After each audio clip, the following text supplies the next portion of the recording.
I'm Tom Rowland, and this is the Tom Rowland Podcast.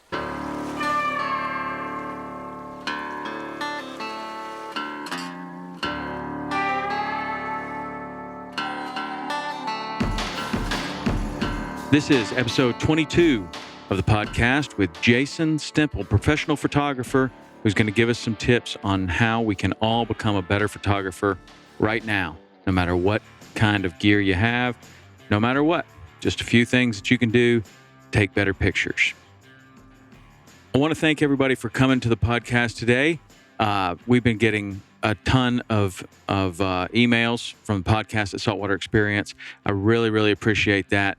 You guys have been giving me some suggestions of people that we can have on, all good suggestions, some of which I've already tracked down and am trying to get our schedules to coordinate. And hopefully those are going to be some great shows. The fan of the week this week is Nathan Price. He sent me the nicest email.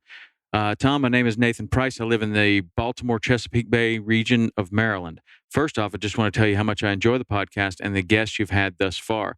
The mix of fishing and outdoor motivational guests is truly inspirational and highly enjoyable to listen to.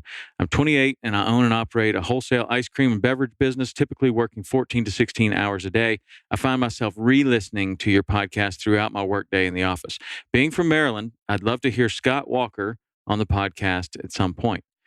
Again, thank you for putting in the time and the effort on this podcast venture. I have begun to assert ideals and habits you discuss on your show already. Take care. P.S. It ain't all flowers. Nathan, obviously a Sturgill Simpson fan, who gets the ain't all flowers quote. Kudos to you, man. Working 14 to 16 hours a day. I'm glad that something that is happening on this podcast can help you to get through that day. And if you can pick up a few things from people like Brad McLeod, Navy SEAL, who was on the podcast a little while ago, habits for being more effective throughout your day, I'm really happy to hear it. That's awesome, man. So today's podcast is brought to you by Waypoint TV. Waypoint TV has over 60 different producers with well over 2,000 episodes, short films, all kinds of stuff there. It is absolutely free to the consumer. You can go there and you can get it on your computer, of course, waypointtv.com, but you can also get it on Roku, Apple TV, Fire, Amazon Fire. Your smart TV has it right there on the menu. Gosh, so many more. You can use your Apple TV to get it right there on the menu, or you could actually AirPlay it over from your phone. You've got apps, you've got everything. If you like hunting and fishing and you're thinking about cutting the cable, do it, man. A lot of people tell me that they were thinking about cutting the cable, but they just don't want to get rid of the outdoor channels because they like to watch the hunting and fishing shows. Well, you don't really have to worry about that anymore because Waypoint's got you covered. Go there, you can check it out, and remember, it's free and it's awesome. Okay, so today we're going to do a little bit different kind of podcast, and a lot of the guests that I've had so far, I've really learned their story. People that I've known for a long time have told me all sorts of things about their path and their journey to get to where they are that I didn't really know about. And I find it fascinating. I find it fascinating that when people switch careers, when they have the courage to follow their passion, I always encourage that for people because I think that that's when you're truly finding, you're really meeting your potential. A lot of people have potential, but I think that it gets squashed with doing something that you really don't like. And a lot of people just have this simmering desire to do something else, whether that's hunting or fishing or change careers or just follow their passion. And today with the internet, with so many opportunities and the economy's booming, you can do it. You can absolutely do it. But that's not what today's podcast is about. Today's podcast is about catching up with one of my friends and really asking him some questions. And I'm not sure that that he would be quite as open about this, but this guy's one of my best friends, and he was very open and very kind to give us some tips. Jason Stemple is a professional photographer working in the fishing, hunting, outdoor space. And in my opinion, he's one of the very, very best. I like his stuff so much because when I look at his pictures, they just, that's what I see in my mind. I, it doesn't look posed. It doesn't look set up. It looks perfect.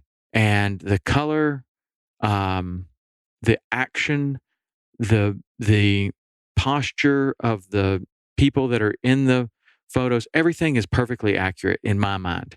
And I think others see that in Jason's photos, and it's not an accident. And I know it's not an accident because there are a lot of times that we are on the camera boat, either for Into the Blue or Sweetwater or different photo shoot or even Saltwater Experience. Um, and there's an opportunity to take a picture. And I grab my iPhone, or maybe I've got a DSLR, and I'm standing right next to Jason, and we take a picture of the exact same thing. And I look at my picture, and it's not that good. And I look at his picture, and it's a work of art. And I just don't see how we're standing so close to one another and doing basically the same thing and taking pictures of the same fish. And his turns out so good, and mine turns out not as good. So obviously, you have a professional photographer who's doing um, a lot of things to make his photos outstanding. He's got better gear than me. He's got all kinds of things, but that's not what it is. That may be part of what it is, but what it is he's got an eye, he's composing a shot, and he's thinking about a few things that I'm not thinking about. So, what I wanted to ask him today, because all hunters and fishermen, especially with the age of social media, everybody wants to take a better picture. You spend a lot of time, a lot of money to go out and catch these fish. Um, and when you do, oftentimes we release them. So there is nothing left but a memory unless you can get a great photograph. And in my opinion, I really like to decorate my office, my house, my space that I work in with photographs. I think that that is really cool. And so I'll blow the photographs up and frame them and keep them. I mean, they mean a lot to me, and Jason will capture these moments um, very well. So what I wanted to do with Jason is I wanted to pin him down and really cut through a lot of the technical jargon and just get to the place where we say, uh, give us some real action items, no matter what kind of camera that you're using, no matter what gear you're using, no matter what fish you're fishing for. Give us a few things that anyone can do to immediately improve their photographic skills. Now, a lot of people want to take a better picture, but they're not really all that interested in learning how a camera works or learning about ISO or shutter speed or how that affects the photograph. Some people are, and that's great. He's going to go deep into that too. But what I wanted him to do is if I'm standing there with an iPhone, how do I take a better picture? And if I've got a GoPro, how do I use that to take a picture that I'm going to be proud of and I'm going to want to share? If I've got whatever, if I've got a nice camera or if I've got a crappy camera, how can I take a good picture? And give me 5 things to think about. And so Jason was very, very nice and patient. And I think I had some good questions because, when you're dealing with anyone who is one of the best in the world at what they do, oftentimes they skip right over um, some of the simplest things and move right on into way more complicated things. Jason doesn't do that. Jason has been right where we are with our photography. He had to learn one time, and he remembers that, and he also is very familiar with the evolution of photography, how it's gone from film and developing film in a darkroom to digital photography and Instagram filters versus, using Photoshop and much more sophisticated systems to edit your photos. We talk about over editing. We talk about under editing. We talk about the resolution you should have your camera set on. We talk about all these kind of simple things. A lot of people have a camera that is capable of taking much, much better pictures than they are, and they don't have the settings set right. So I hope you're going to join us and stick in there for this one, because I thought it was, as far as information goes, that is immediately useful for the fisherman, for the hunter, for anyone that wants to go outside and take a pretty good picture. This one it's chock full. It's chock full of information. So you don't need to hear me talk about what Jason's going to talk about anymore. Let's get right to this episode, number 22, with Jason Stemple, professional photographer. All right, Jason, what's going on, buddy?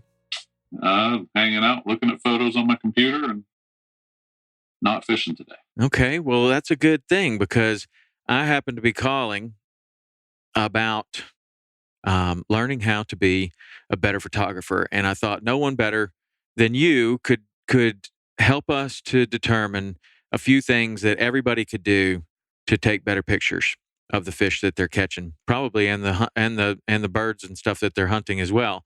But Absolutely. as far as the fish go, we are often on the same boat, often standing right next to one another. You take a picture, I take a picture, and when they come out, I'm sorely disappointed in my pictures, and I'm really impressed with your pictures. And I can't, part of it is the gear, part of it are the lens that you're using, and some of it is the editing that you're doing to these photos. Absolutely. But there's also this element of your pictures are just better for a few other reasons, and those typically are what I'm always at a loss. So I wanted to ask you some questions, and I think this is going to benefit everybody.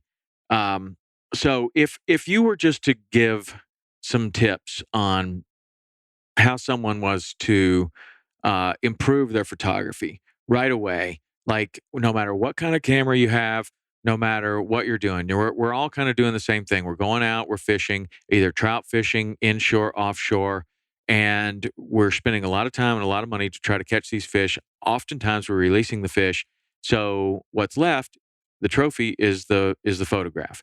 And a lot of people are very disappointed with their photographs. And in the day of social media, most people would like to put it on social media, and they're left with a photograph that is not as good as they want it. So if you were to tell somebody, and I'm not talking about, well, you got to invest in this great camera and all this stuff, with whatever kind of camera that you have, I'm sure that there are some ways that you can help everybody take a better picture. Absolutely. What would you say? Well, I think a lot of it, for me especially, is kind of goes into planning, thinking about what you're going to do before you get a fish to the boat, or even before you go on the water that day. And a lot of what I like best are pictures of fish in their natural habitat. I come from a wildlife photography background, so trying to shoot a fish before it's at the boat, or before it's even hooked or caught, or even knows you're there, to me is sometimes best stuff. But I think what you're talking about more is probably, what people want. They want the trophy shot you're talking about. They want, a pose shot of them with the fish, or some showing the interaction a lot. Right. So, my best advice is to really just think about it ahead of time, because by the time the fish gets to the boat, it's almost too late to figure out, unless you're going to kill the fish, it's almost too late to figure out what you're going to do and how you're going to get the best shot. Okay. So when you're talking about thinking about it, the camera obviously is already out.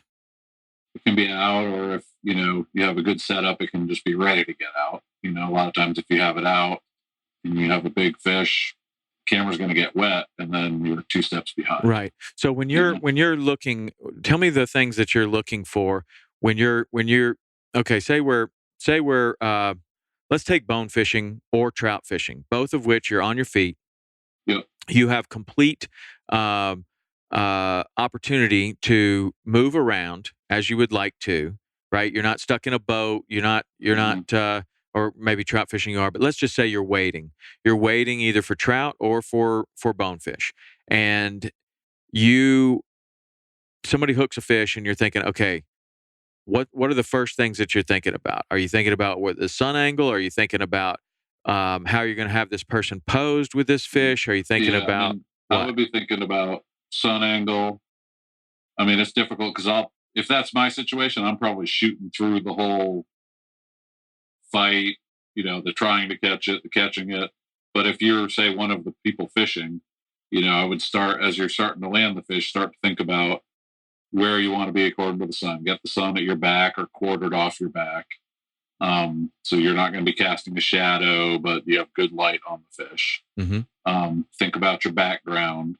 If you are in a boat, think about what area you're going to be standing or sitting and where the person holding the fish is going to be. Mm-hmm. So you can get a clean background. You don't want, pulling platforms and motors and, gear bags and a bunch of stuff in your background that's going to kind of muddy it up and take the focus away. Okay. So that's obviously more difficult when you're in a boat that's moving and you have a whole bunch more and all your stuff is jammed in one spot. If you're waiting and you can move around, you can get to where you want to be. Usually try to get a clean background or an interesting background that shows where you are, or a lot of times doesn't show where you are if you're going to be posting this on social media and you don't want to wreck your spot. Right. But, kind of get an idea of what you want to do. And it's not just getting an idea of, getting the light right or getting the background right, but think about how you're going to have that person hold the fish, which, 2 or 3 quick shots you might want to get so that you're not, keeping the fish too long so you can get it back into the water. Mm-hmm. So let's talk about real quick holding the fish. Now, because you can take 2 photos side by side. They were taken seconds apart. One fish looks 20 pounds bigger than the other. And that can be as simple as the position that the fish is in, or the angle that you're holding it towards the camera, or obviously sticking your arms way out. All of that. Everybody wants their fish to look as big as possible, but not in a posed situation to where you're sticking distorted. Right. Yeah. So what are your tips on that?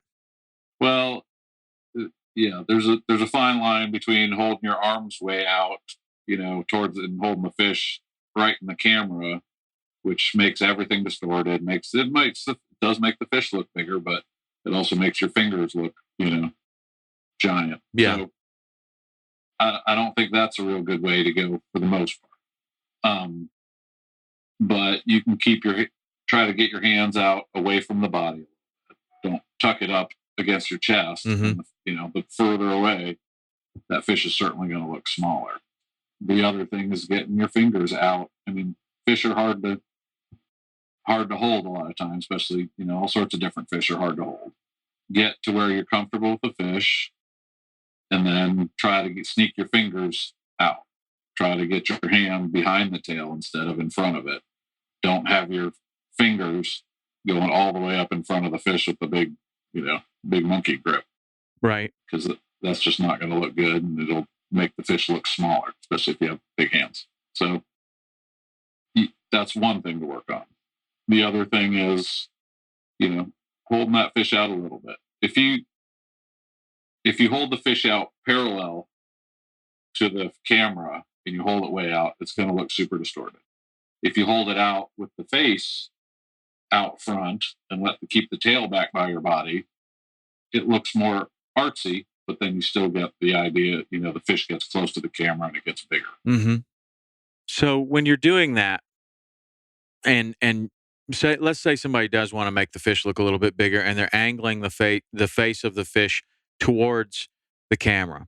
Now, when I've taken that picture and made a mistake and come up with something that I'm not so pleased with, is when the camera, especially the one that I'm using, which is either the iPhone or some kind of point and shoot or something like that. Certainly not what you have, and I don't have the depth of field that you're getting. And so, I really need to choose what's going to be in focus.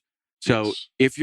if you're in a position like that to where you want to hold the fish towards the camera, do you have the angler in focus or do you have the fish in focus? And if it is the fish, what part of the fish is in focus? For me, it's always the fish, never the angler. Um, and if you can see the fish's eye, to me, it's always the eye. Yeah. If the eye is not in focus, and that's the same thing if you're just shooting a person or if you're shooting wildlife, always try to focus on the eye. That's what, as a human, that's what our eyes are drawn to. Yeah. So if you look at it, and I have a photo here that I've shot, I shot of my friend with a big Jack Crevalle I caught on fly here in Charleston, and I missed. And his face is in perfect focus, and the camera, the fish is out a little bit, and it's a little blurry, and it drives me crazy because it was a fish of a lifetime, and I missed the shot. Well, it's good to know. It's good to know that you sometimes miss that shot too, because I mean, you're a professional photographer that's spending a lot of time doing this, and lots of people are catching fish of a lifetime that do not have a professional photographer with them, and get back. It used to be a much bigger. We've had this discussion before on our previous podcast where we were talking about the difference between digital photography now, where you can take the picture and instantaneously you can look at the picture and decide, oh, that's out of focus, I'm going to take another one, versus a long time ago where we would have to go and get the film developed and talk about real disappointment. Yeah, and you're super disappointed when every picture is out of focus. Like you're talking about. But those are excellent points already of, okay, first of all, what I'm getting out of this is plan for the shot immediately. Like, think about that already. Where is the sun? I'm going to try to get that at the photographer's back, either directly at my back or quartering off my back, and being careful about my shadow. Secondly, I'm going to focus on the fish's eye. And those two tips immediately are probably going to make a lot of people's photography a lot better. And then one of my pet peeves, and I'm sure you have plenty of pet peeves when you look at at people's social media posts or whatever, but when people are just squeezing the crap out of the fish, I can't stand that. And that you'll never see a picture like that on the cover of a magazine or anywhere, right? That in a professional setting, you're just not ever going to see that. So whenever I'm holding a fish, I'm being extremely careful about just like letting the fish's weight in my hands just there without gripping and especially on a trout that's kind of a soft fish anyway. If you start gripping that fish tight, it really magnifies that with their soft kind of flesh, where your fingers kind of dig in a little bit, and it looks like you are just squeezing the crap out of that fish. So, what else can people do to in the way that they're holding the fish to make better photographs? Well, I think even if you're not taking photographs, fish in my experience seem to relax a little more if you're not doing the death grip, and that kind of just comes from experience. And if you hold the fish on the surface of the water or under the water and get kind of comfy with it, and like you said, you're cradling it, your front hand cradles the fish, it doesn't grab the fish, it supports its weight, and the back hand is holding the tail. And the tail hand might need to be a little harder to be, especially depending on the fish. A bonefish, for instance, super slippery, and and the tail will just fold straight down, so it's really hard to hold that tail. But if you're just kind of cradling the weight of the fish, that's where most of the control is going to be. Something like a jack or a permit, you can grab that tail. It doesn't matter what you do with your front hand, you got the fish. So it all depends on the fish, but I think in general, the more relaxed you are with the grip, the more relaxed the fish will get, and the easier it is on everybody. What about the position of the fish. Like a lot of times I hear you instructing us or someone else about the way that you're holding the fish, like belly down or up, or, move it a little bit to the left here or there. What are you trying to accomplish there? Is that all lighting, or is that what? It's both lighting, just, you know, an inch of turning the fish's face towards me or away from me can get the light on it right. Also, the angle, it may feel to you like you're holding it straight up and down, but the angle that I have on it, a lot of times it's more tilted back and you're seeing the belly, or tilted forward and you're just seeing the back, Mm-hmm. And then I don't like when the fish is completely parallel or perpendicular. Yeah. Straight on with the camera. I like to have a little angle so that the head is towards you a little bit. Okay. In general, I like to have a fish pretty level. That's just me. Some people like it different ways, Mm-hmm. And then I also like a lot to have it right on the surface of the water, or half in the water, half out, where you can get some reflection. The fish is happier because it feels the water, and you can dunk it back in, give it a couple breaths. You can pull it up slow, get it dripping. You can do a lot with that. So on the dripping, is there a way that like if you have a better camera and say you want to stop that drip in midair completely, you're going to have a faster shutter speed, right? Right. And then if you want kind of a liquid looking fluid drip, you're going to have a slower shutter speed. Now, yes, but I would say you're always going to want to go with a faster shutter speed. If you try to get to a too artsy thing and get, a streaming drip off a fish, the whole thing's going to get blurry in general. Yeah.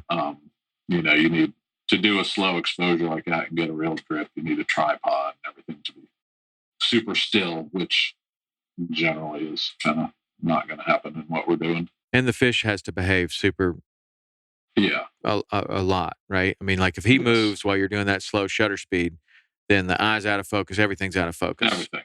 Yeah. Yeah. So I think that's fine if you have a fish that's blasting out of somebody's hands and you get a cool, blurry, splashy shot. Yeah.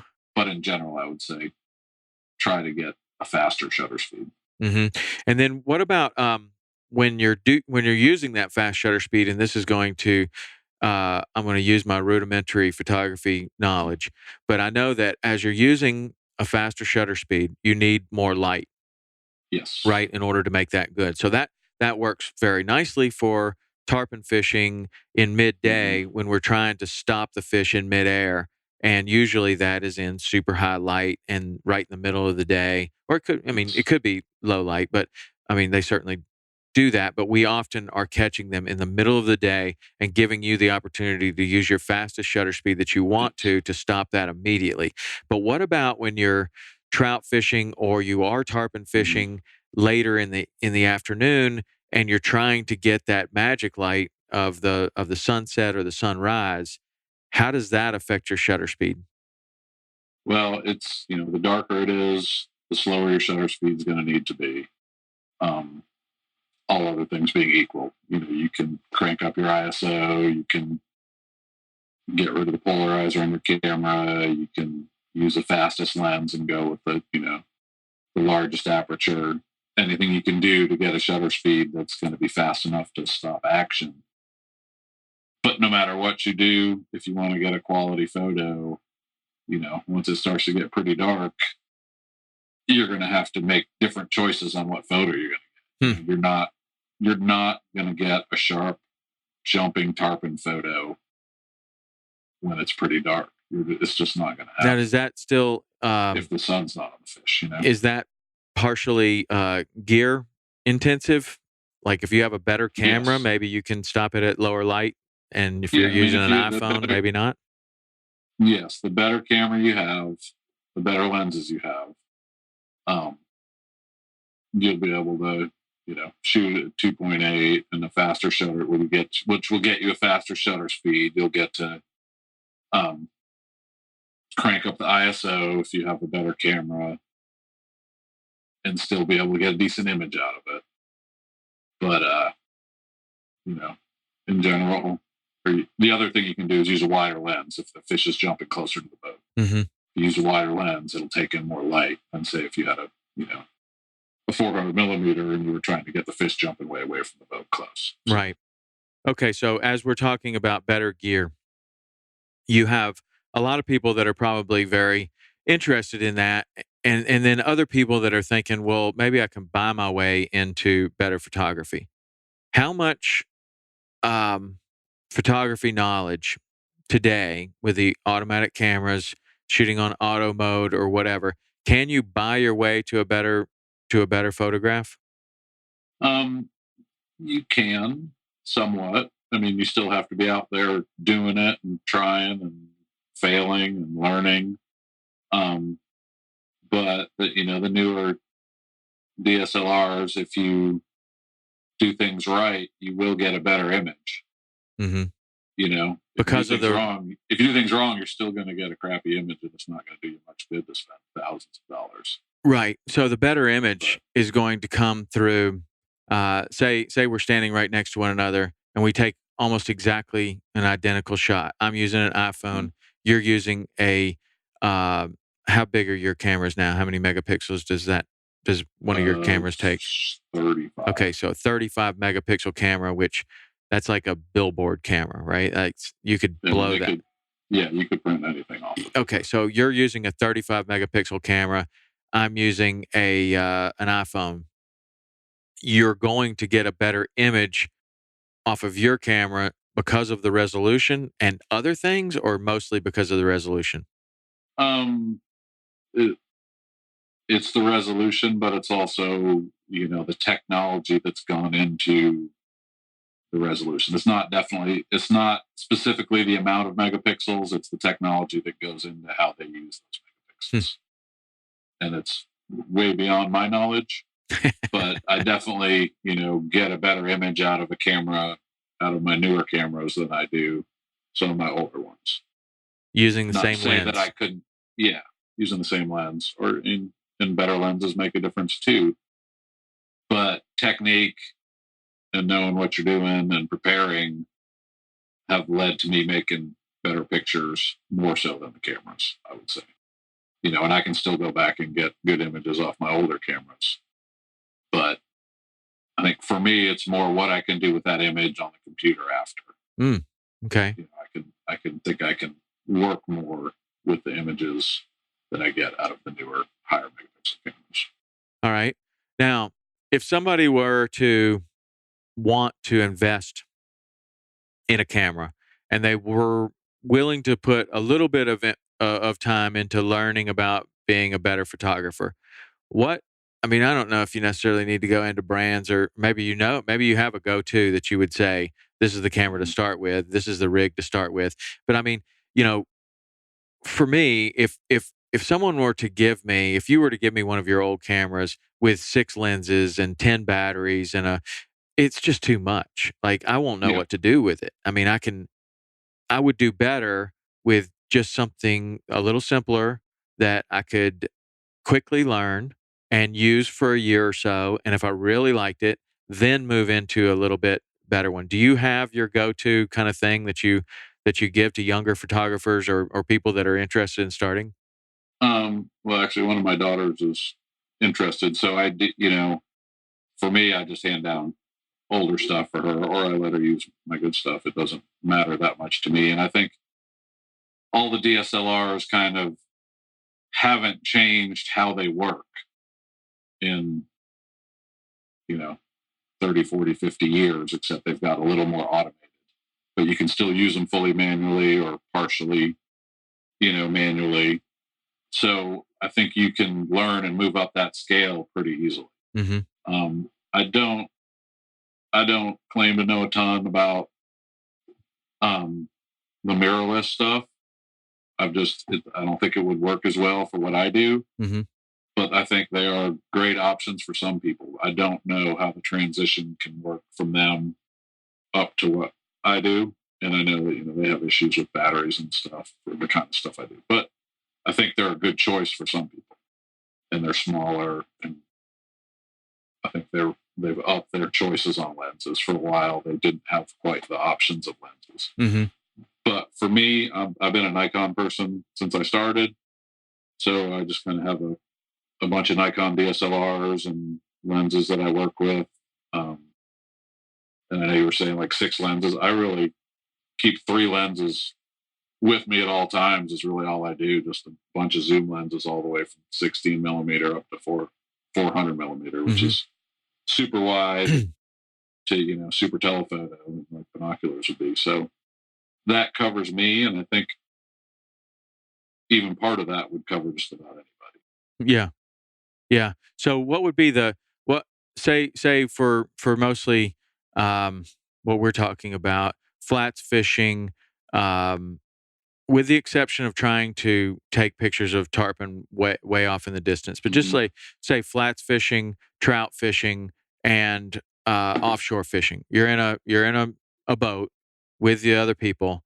What's the go-to most used battle axe setup that you're using as far as lenses and camera?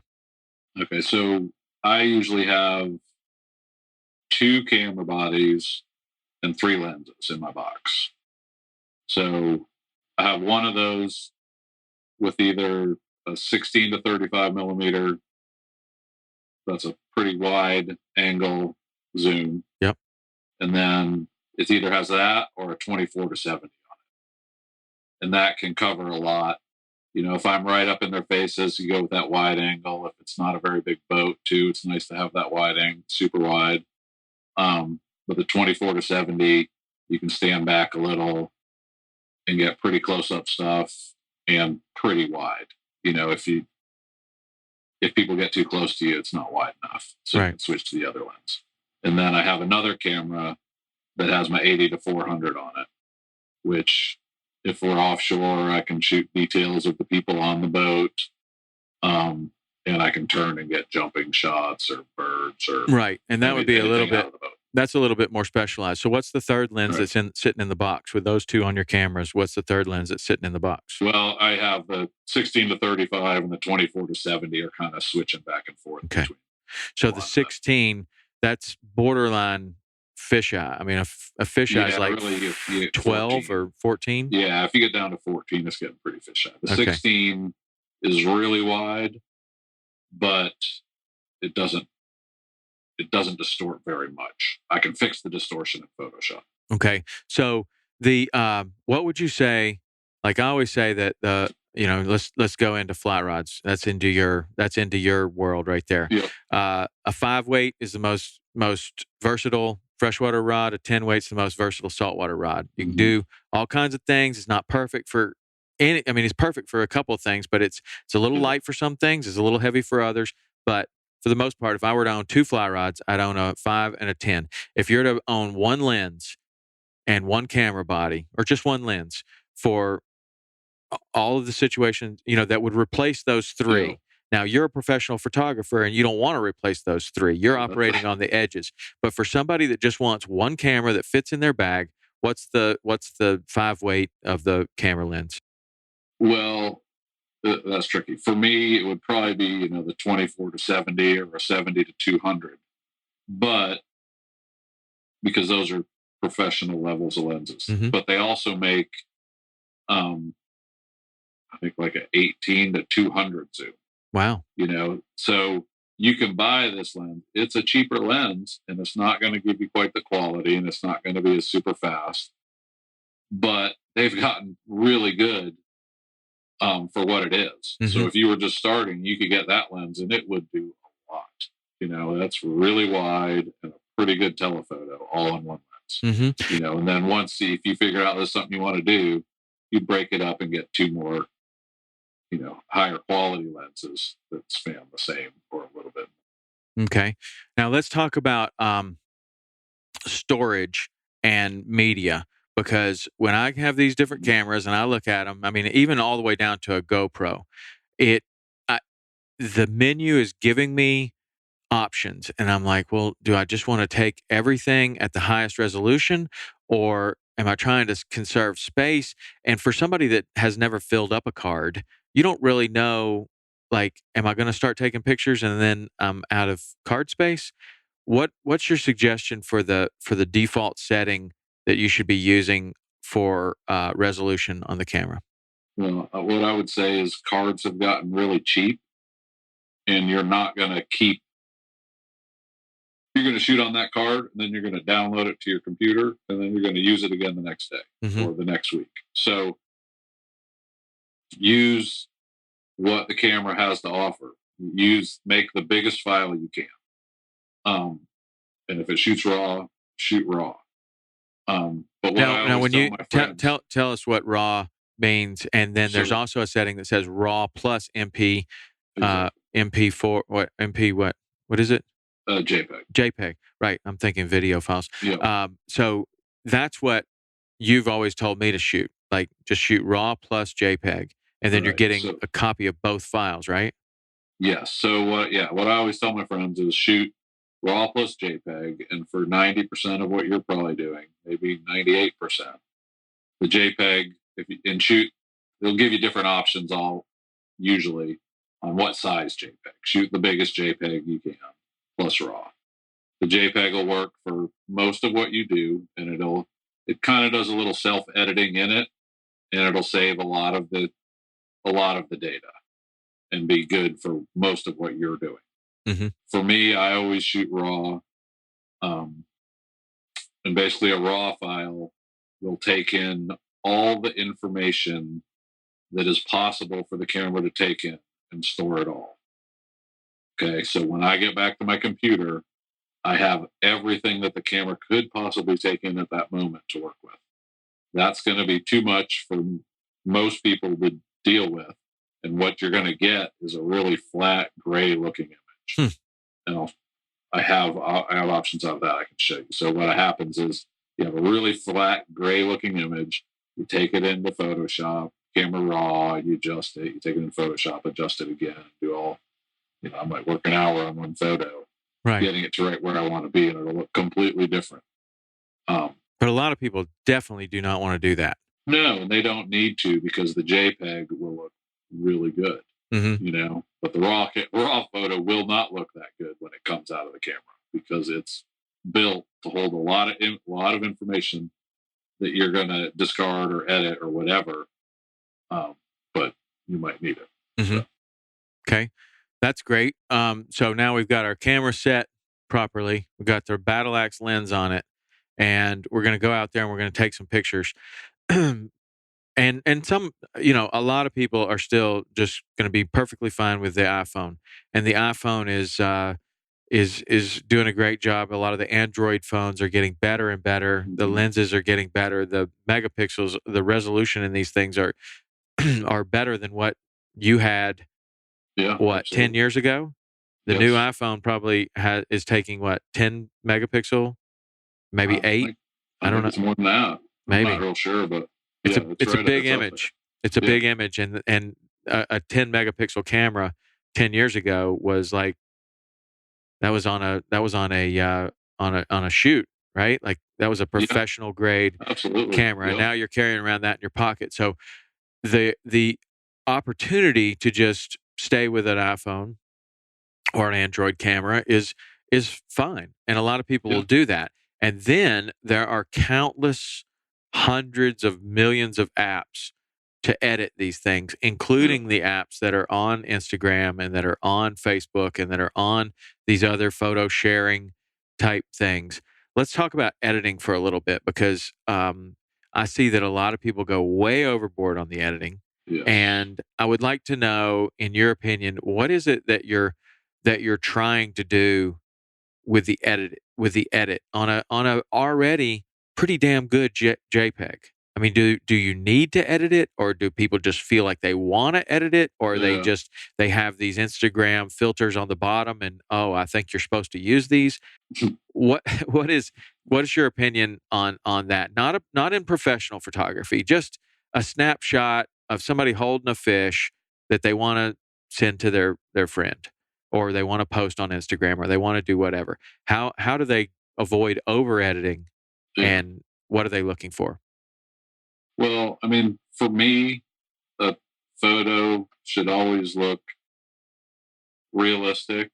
I mean, unless you're trying to do something weird and artsy, which is great. I do that too. But it should always look realistic. It should look as good as it did or better than it did with good light, pretty light out there with your sunglasses on, polarized, and the water looks pretty colored just like it did, or maybe better than you did. Like you remember it. You know what I mean? A lot of times you can make it look better than it was, but still realistic. And, maybe you're getting it to where how it was, how you felt it was, or how you remember it as, which might be better than it actually looked. But that's fine, But you can definitely go too far. You can bust the colors out to where they're unrealistic. But a lot of times it can take work to get, fish have some crazy colors. You've seen them, they light up, they can change colors in an instant. They can make colors that the cameras can't even record. So I don't think it's necessarily going too far to, go back and try to pop that stuff out and make it look like you remember it. But I think people do go too far, and I've never really been a fan of the Instagram filters or really changing shades too much. I might do that sometimes if I shoot something and the lighting was horrible. If it was really backlit and everything was kind of washed out, I might kind of bring up the yellow and make it look like a sunrise or sunset. But other than that, I pretty much try to go for realism. Okay.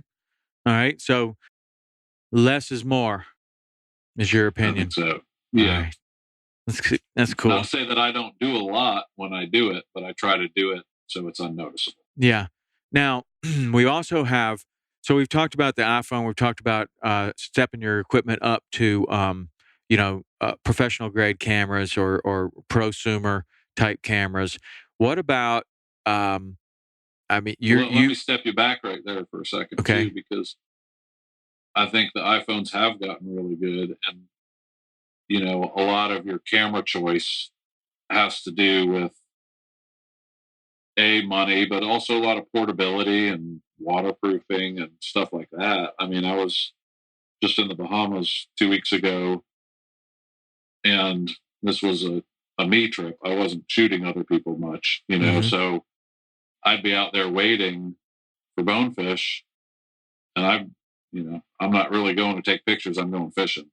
So, but in my bag, I had a GoPro and I had my iPhone. So I didn't feel like carrying a backpack. And even if I had it, a lot of times I was by myself. So yeah. But I mean, I got great photos with my iPhone. And there was just one of my iPhone photos on Yeti this morning, of a tailing mutton snapper. And when I look at it, I had to go back in and look at the data. And I was like, I think I shot that with my phone. But it looked so good, it could have been with the real camera. So wow. I think there's a lot you can do with your phone or with a GoPro, super portable stuff. That's what I was going to ask next, is about the GoPro and kind of ideas on how you can take better pictures with the GoPro, because when I try to do that, I tend to stay too far away. The GoPro has an incredibly wide lens. Incredible. I don't know how many millimeters or whatever, but you can basically get right up on something and get a good picture of it, where typically, I mean, a GoPro is not, just your phone, where I'm standing 8 to 10 feet away from you and I can take a pretty nice picture of you. Seems like the GoPro, I need to get much closer to get that same type of picture. And then it looks different. But what do you think about that? How close? How do you change the way that you're taking a picture with a GoPro versus just a phone or your other cameras? Well, for me, the GoPro has kind of specific uses. I don't really ever use the GoPro by hitting the shutter. I always have mine set to just I hit one button and it starts taking 2 shots per second. So it's a little different what I do with it, because I'm usually using it for underwater. So I'll usually just start it going as taking pictures, and then I'll either have it on a stick or just in my hand and kind of move it real slow, kind of hold it in one place for a while, let it take 2 or 3 shots, move it. But you're right, it's a super wide angle. I mean, it's right on the edge of fisheye. So if you get it too close, it will distort, but that's okay too. But you do have to get it close if you want to fill up the frame. Now, the GoPros that you're using, do they have are you able to compose the shot with the screen on the back? Or I know older GoPros, you weren't able to do that. Mm-hmm. And some of the ones that I'm still using and we're still using for the show don't have the screen on the back. What about, would you suggest that that's a big feature that you should have if you're going to use that as your portable camera? Yes, I would say so. If you're using that as your portable camera, definitely get, I'm not sure which, I think most of them now have it on the back, and use it. I don't, just because I'm using it underwater, for a different purpose usually. Mm-hmm. And I have a pretty good judgment of being able to get stuff centered and the fish in there.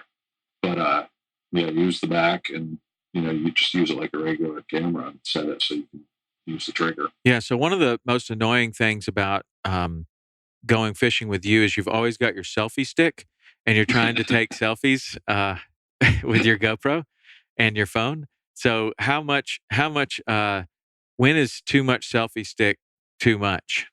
Well, I'm just kidding. He doesn't really use his selfie stick. Mine is 6 to 12 feet long for chasing fish underwater, so it's not real good for taking selfies. But I've also used it on a 20-foot push pole too. So, and that's a cool thing to do too. If you have a GoPro and a phone, you could be taking some underwater shots with the GoPro. You could be taking you could put it on the end of the push pole. You could do all kinds of different things. Mm-hmm. And by the end of the day, if you've taken a few shots with your phone, and taken a few minutes to get a different angle with the GoPro, I mean, you can have the day covered pretty well without too much effort, right? And with crazy angles that nobody's gets very often. So, right.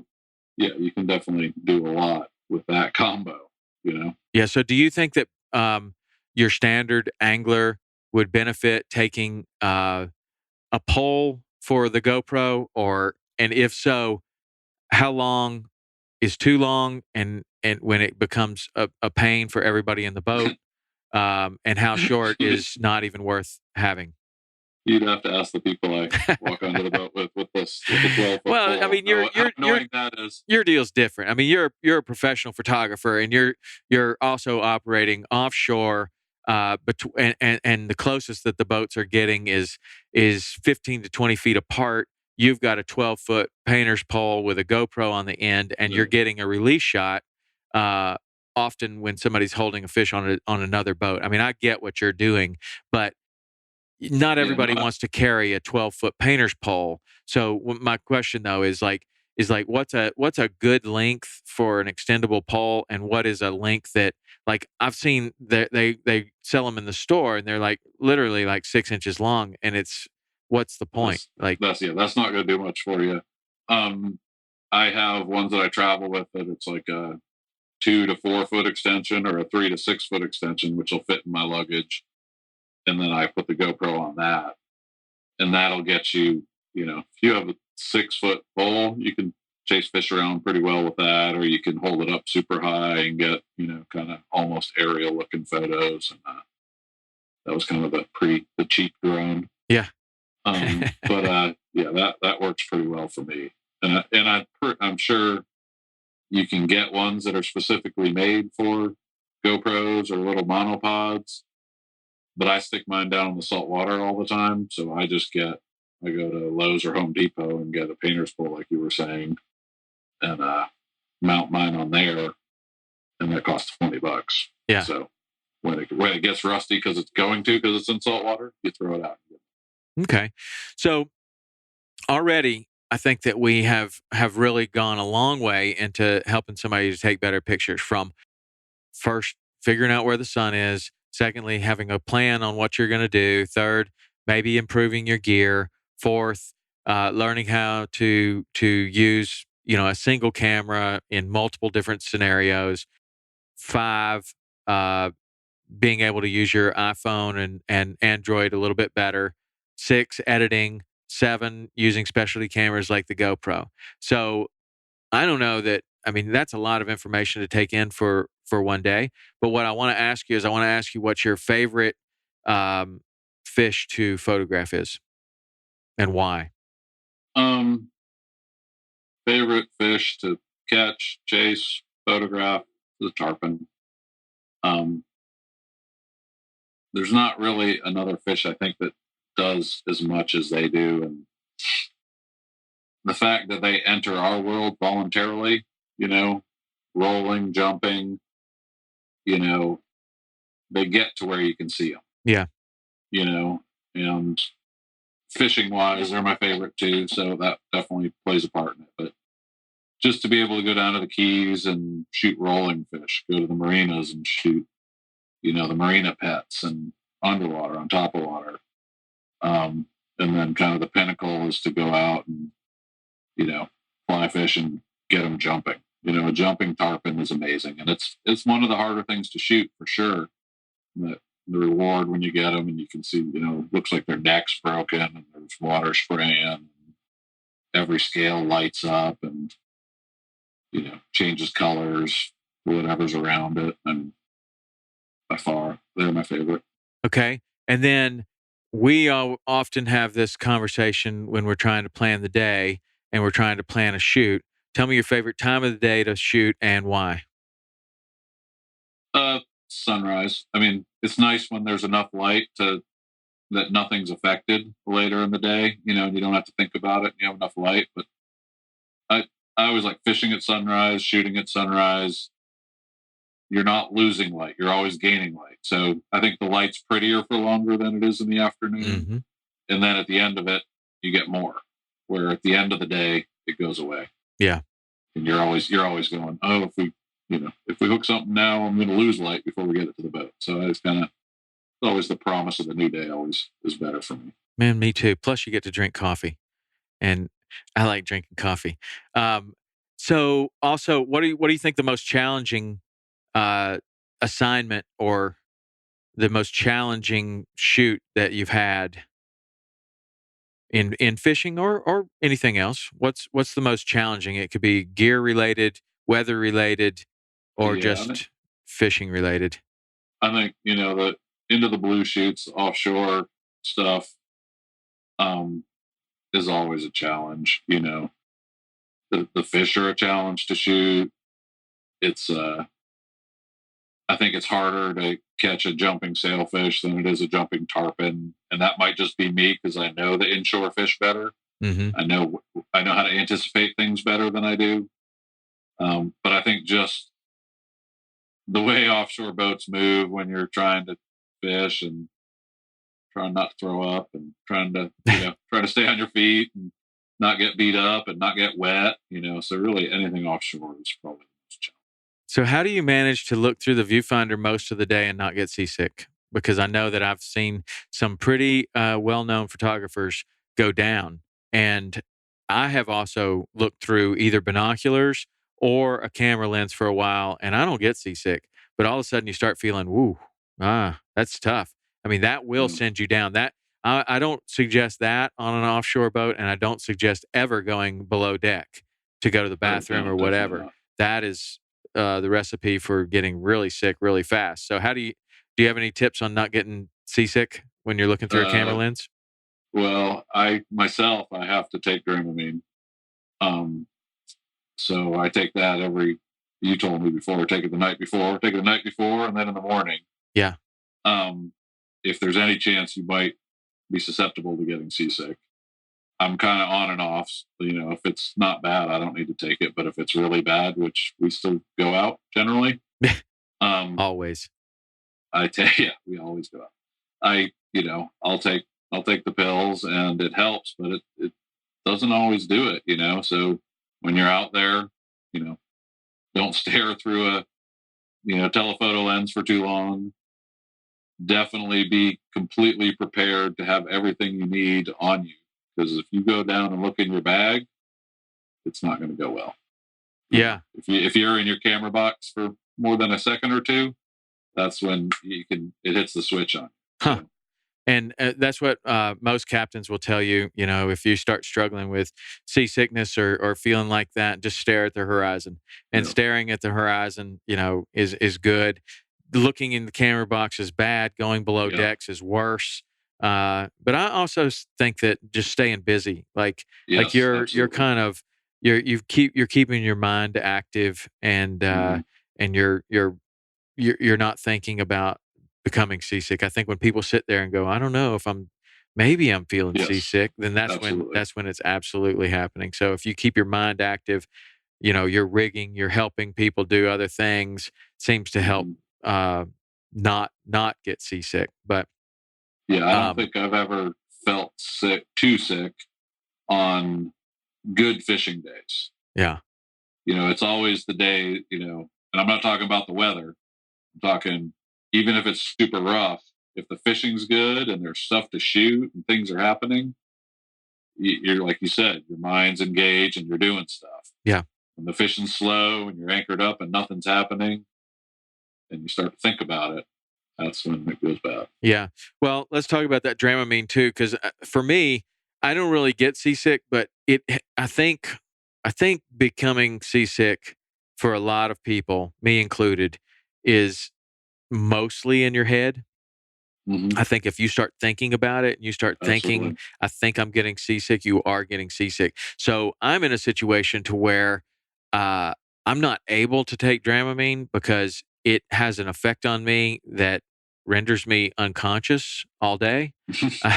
I mean, seriously, like if I needed to take, I don't know, if I needed to be unconscious for something, a long plane trip, a dental emergency, I could just take a Dramamine and I would be completely unconscious. And that stuff has such an effect on me that I just simply can't take it and fish or work or produce the shows or do anything. I mean, I am completely unconscious. And so somebody told me before, like when we first started Into the Blue, and I certainly didn't have the experience offshore in the type of weather conditions that we were going. Everyone else is canceling, and we're saying, no, we got to go. I mean, we need shows. So, I mean, it's blowing 35 miles an hour and we're going offshore. Mm-hmm.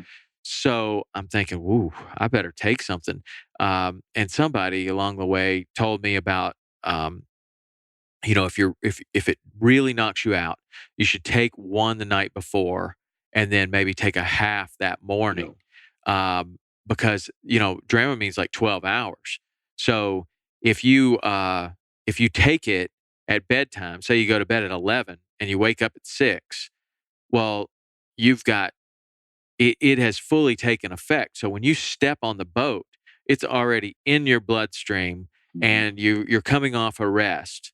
So it doesn't make you're a little groggy, but it doesn't just knock you out immediately unconscious. And it's already in your bloodstream. So you get offshore where it's really rough. And when you're just kind of getting your bearings, it's already in you and you don't get seasick right away. That has been a very good tip. And then I find that if you feel like that's not enough, then maybe you can take another half on the boat or another full on the boat. Where I see a lot of people that have the same issue with it that I do. They take it first thing in the morning, and by 10 o'clock they're unconscious, and they just don't enjoy the day. So for your kids or for whatever, even for yourself, you might try taking it the night before and not taking it on the day of fishing, and maybe that's enough, and you don't get knocked out completely. Yeah, and I also think too, if you take too much, and I mean it makes me kind of a little foggy, and it doesn't knock me out, but it makes me kind of foggy and slower on my feet, and I think that has hurt me before too when I wasn't feeling my best, and I think I had taken too much, and I was a little foggy, so I wasn't at my best, and I wasn't controlling my body as much as I needed to be. When Therefore, you're offshore, you're getting beat up. Your pictures you sucked. start getting thrown around, it affects you more. And that affects your pictures because the sailfish is already back in the water, and you're just taking pictures of holes in the water. Yes, Damn. exactly. I would think that a dolphin or a wahoo, Mhm. you know, like a jumping fish, a kingfish, uh, a kingfish, I think could be difficult because Well, they don't jump at any. They jump when they eat. yeah. They might jump after, but they don't. I It's mean, completely sometimes unpredictable. they get 20 feet in the air, but they're unpredictable. Where I find that a tarpon and a sailfish, a lot of times are doing this jumping late in the fight, right at the boat. Hmm. Yeah. And the sailfish, some of the best shots you've ever taken of the sailfish, uh, appear as though you just stop this fish in mid jump.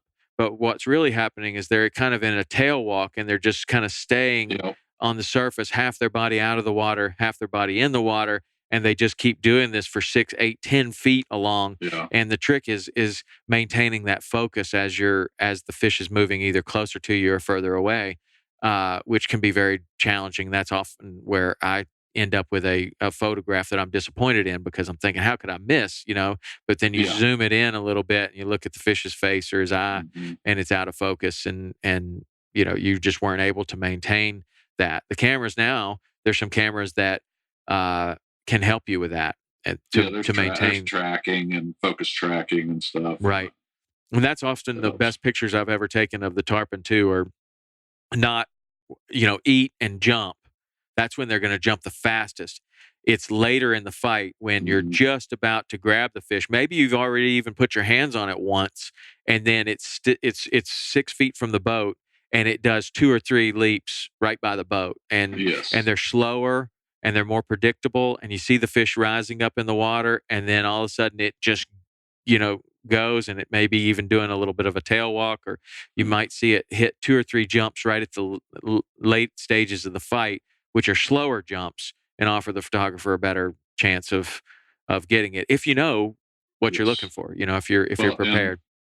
and a bigger factor there is the closer the fish jumps to the boat, the wider of an angle you can use in your lens and more that will be in focus. Yeah. So if you're zoomed way out on a fish that's, 100, 200 feet from the boat, your depth of field is tiny. So you have to be dead on with your focus. Where if it's closer to the boat, the angle of the lens is wider, more stuff is in focus.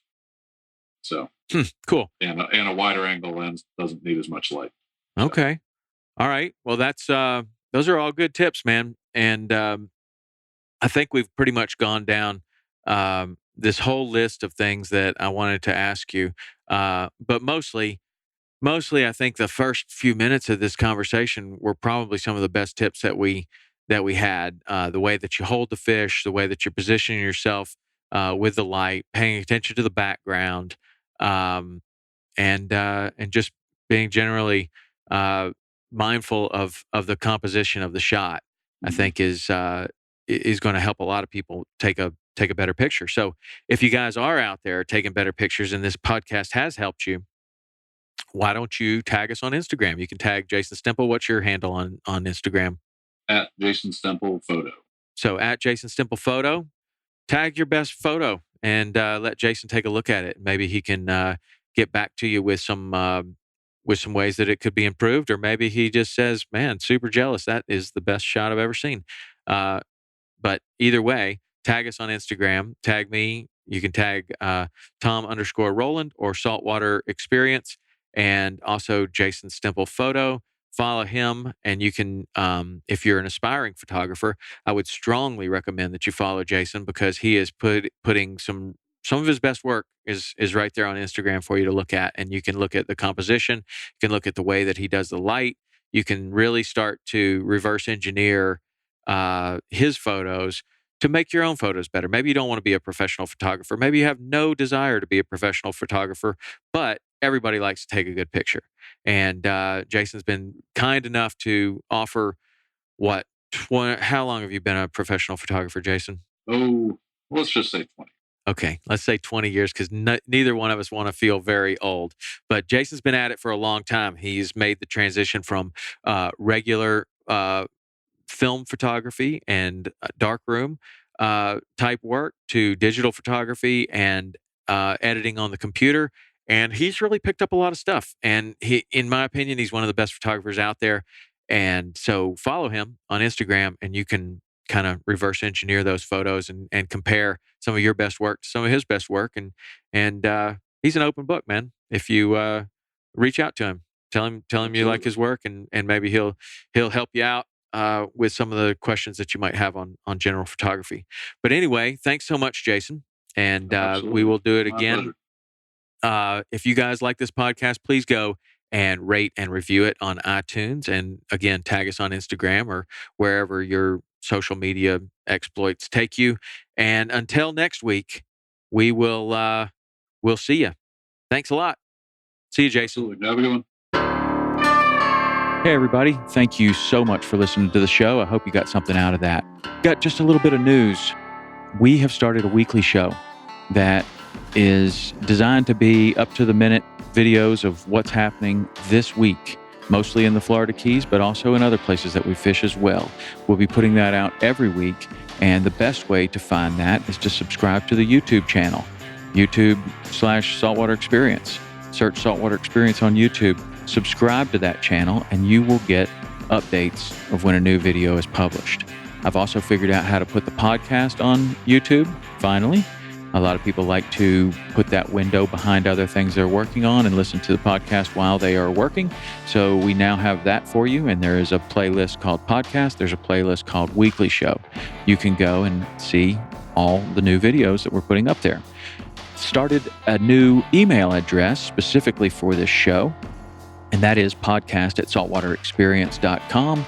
podcast@saltwaterexperience.com. Those emails come directly to me. I'll see every single one of them. So if you have comments, suggestions, ways we can make the show better, and particularly if you have suggestions of someone you would like to see me sit down with in the hunting world, in the fishing world, in the outdoor sports world, or just a motivation, inspirational character, or someone that can teach us all something, I'm very interested in your suggestions. So that's podcast@saltwaterexperience.com. You can get the podcast on iTunes, Stitcher, Spotify, SoundCloud, and we're also publishing it on the blog. The weekly show will be published on the blog too, but the best way is to go to YouTube, subscribe there, and you'll get it immediately when it's published. So until next week, thanks for listening, and we'll see you soon.